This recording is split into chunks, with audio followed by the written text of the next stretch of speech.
Alright, boys, y'all see that scope there? That's a EPL-4 Arken, okay? It's on a CZ457 with an H&2 barrel. And I've been out here and I've been zeroing this gun and shooting down there at 78 yards, okay? I'm not going to show you any targets. You know, there's been a lot of talk about these scopes here, you know. Like I give $362 to my door for that thing. Well, I've got two of these. You see it's mounted on a CZ457 varmint stock. Okay, now I don't owe anybody anything, boys. I tell the truth, the whole truth, and nothing but the truth. This is not going to be a full comparing these two scopes here. I will tell you on this scope here, when I received it today, not too long ago, the eyepiece, in my opinion, is just as smooth as that Nexus over there. Same goes for the Parallax wheel. I actually like the illumination adjustment as far as how you do it on this scope better than that scope. Okay. And in terms, you know, I don't know, these are bigger. I don't really see a real big deal there. Now, what do I really notice about these two scopes? Looking down there at that target. Now you see that sun up there, it's down from what it was. Okay, the enemy with that scope right there is the sun compared to that scope. Okay, the sunshade helps on this scope, but I even was looking through this scope with a sunshade on the Arken, and I looked down at that target without the sunshade on that one. Okay, and this one did a better job as far as getting all that sun glare and coming in that scope. Maybe there's a better technical name for it. Okay. The way it is sitting out here now, that sun's got behind these trees.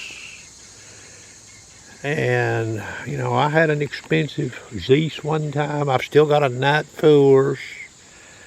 If we discount some of the glare that you can get into this scope when the sun is shining, for punching paper, boys, that's probably the best thing since sliced bread, okay?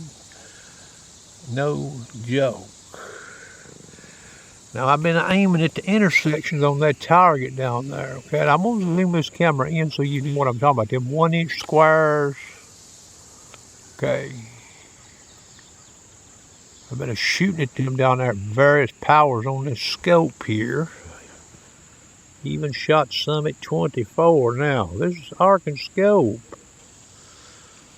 Probably the smartest thing you can do is, I don't know if you would ever really use this thing at 24 power or not, okay? Seems to me the performance of this scope is more between 8 and maybe 16. Okay, but now when I got this thing, you know, I didn't get it to necessarily punch paper with. I may squirrel hunt with it and give some reports on it to see, you know, how the reticle looks in the dark woods.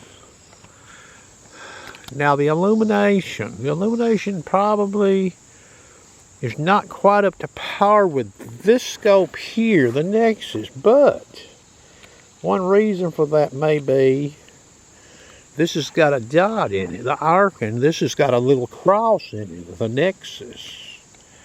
If they had identical reticles set up like they're currently set up, I'd be curious to see how the illumination compares. Now, disclaimer here, the illumination on both of these scopes falls short of my Night Force Compact 2.5x10 NXS, okay? That's got the best illumination of any scope I've ever owned. It doesn't blind you, wash your reticle out, or It's real plain, okay? But I don't like that push button on that illumination. I wish the Night Force had an illumination knob like that one, but it don't. Now those scopes cost $1,600 now, that little Night Force compact I'm talking about, but I give about $2,000 for it here about 5-6 years ago. Maybe longer than that ago, okay? So when we introduce glare in the sun, this scope right here comes up short against this scope. But the reticle on this scope, this is a MOA, that VBR, whatever they call it, reticle, you'll have to look at their website. For punching paper, this reticle is better than the reticle in that Nexus, in my opinion. But for in the woods, a squirrel hunting with leaves on and off, jury's still out. I've used this. This right here works. I can use this leaves on, leaves off. I've done it. Done very well. Shorter and longer shots. Now, one other difference I see with these two scopes, you know, when I look at this stuff objectively, the parallax adjustment on this scope right here is tight. Okay, meaning when you start adjusting it, it's pretty touchy. This one here, not so touchy. Okay, but now that's just comparing these two scopes, talking about that. Okay. When you get this one in the right spot, it's okay, but it's touchy.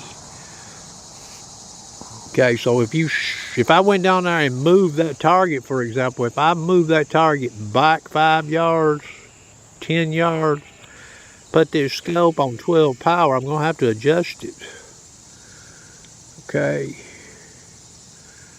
And I'm not necessarily saying to get rid of the parallax, but to make the image look better, I probably wouldn't have to adjust this one over here as much.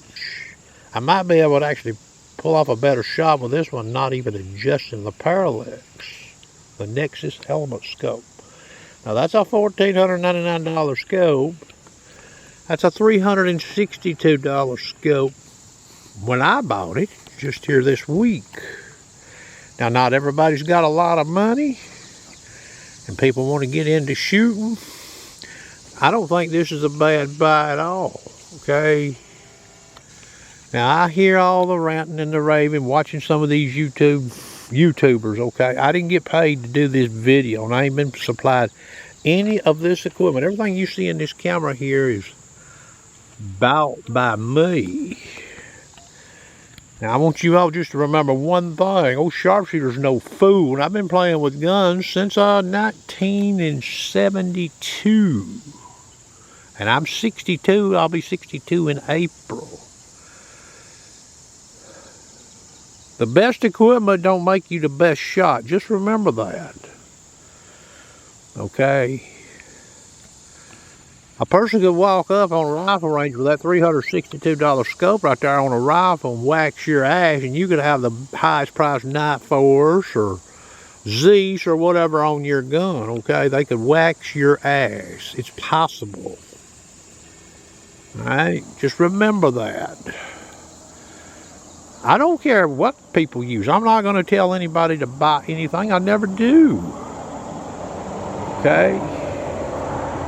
But if you got a 50, 100-yard paper punching range, you like to shoot 22 long rifle or 17 HM2, and you don't want to break the bank, buy you one of them right there. Put it on your gun for $362 roughly, and have a nice day. Now, it comes with a sunshade, and this sunshade is actually, I believe it's shorter than that Nexus sunshade. If I was going to use this gun squirrel hunting in the afternoon, I'd probably keep the sunshade on it. Just based on what I've seen here. Now, disclaimer, I do sometimes, I take the sunshade with me with this gun right here. Because sometimes it gives me fits depending on the sun angle. But based on what I've seen out here, this gun is going to give me the fits, or that scope, versus that scope. Okay? And that's what I can tell you based on what I've used it out here in this setting right here, okay? Objectively, talking about both of these scopes, they're both nice scopes, okay? But that one, I can buy 4 of those for 1 of those. So if I buy 4 of them and lose one, I still got 3 left to shoot with. Damage it, run over it, whatever, if it's not under warranty. I lose that one and I've lost it, I ain't got no scope. So not everybody's rich, you know. Some of these YouTubers are getting equipment supplied to them. Now some of them actually make disclaimers, but still, I don't make jack on YouTube. And I'm not talking bad about people that do. When I'm not going to stretch the truth, okay? Not going to stretch the truth, but that ain't no bad scope for that kind of money. I guess here would be a question for you folks. You know, some of you guys that's been in this shooting business a long time. Wonder if we break out a Night Force model that was released 20 years ago and we compared it to that scope right there. What would we see? And remember, 20 years ago, there was Night Force scopes. They didn't give them away then either. And I'm not picking on Night Force. This would go for any other company, by the way. Leopold. Go find one of their 15-year-old models they released 15 years ago and put it up against that right there. And go look what it cost 15 years ago. Now, the only other thing I got to say about this, you know, you got these guys out here, you know, some of them sort of got a case of sore ass about people talking, I guess, good about that scope right there. Maybe they've stretched the truth on how good it is. I don't know. You know, they get to say what they want to. It's called freedom of speech. Been hearing about that in the TV lately, huh? But it's not a bad scope. And, you know, the question I got, you folks out there that's bought scopes over the last 25 years, well, what do you do with your old scopes? I mean, you give money for them, you know. You dial back 20 years ago and you tried to buy a nice scope. What did it cost you? You didn't buy it for $362. Guarantee you that. So you paid money for those way back yonder. Some of those older models won't match that scope right there, feature for feature, and maybe even for glass clarity. Okay? Overall, they probably come up short versus that scope. Even if we didn't know what they cost. Okay, so that concludes the video. I hope you enjoyed.